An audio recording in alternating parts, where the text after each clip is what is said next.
Independència. I want to send the Catalan people a message. Even though so many European governments are silent, even though the European Union institutions are silent, the people of Europe are behind the people of Catalonia. We wish you well in your endeavours because, as we say in Ireland, they will never kill the will to be free.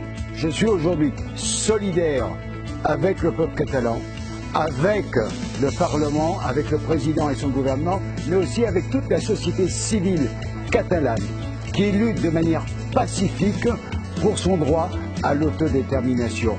Esprimo il mio pieno sostegno al diritto all'autodeterminazione del popolo catalano. There's a lot of support for the Catalan people. Be aware that you're not alone.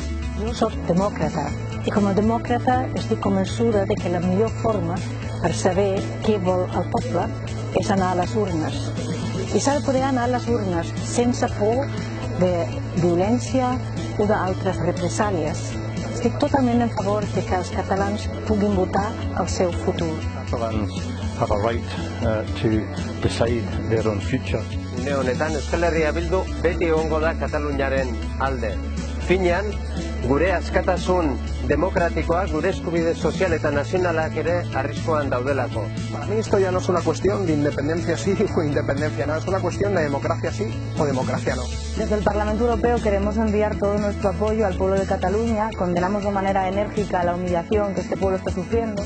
Molts diputats que no van tenir veu en aquest debat mostren una opinió molt diferent, de condemna de la violència policial i d'exigència de diàleg polític Catalunya-Espanya.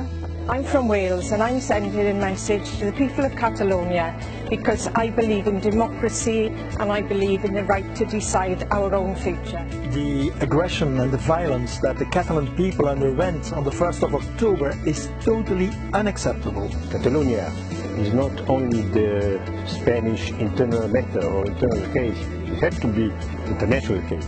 Y la solución política será la única que marque un futuro en el seno europeo. La única solución es el diálogo, un diálogo que dé la voz a los ciudadanos y ciudadanas catalanas. Dargie katalāņi, es biju 1. oktobrī Barcelonā, es redzēju, cik miermīlīgi, bet tajā pašā laikā, cik atbildīgi jūs esat noteicot savu likteni. Són l'Europa de l'esperança, no l'Europa avorrida, estàtica, rígida, administrativa, que sovint ens arriba de les institucions europees.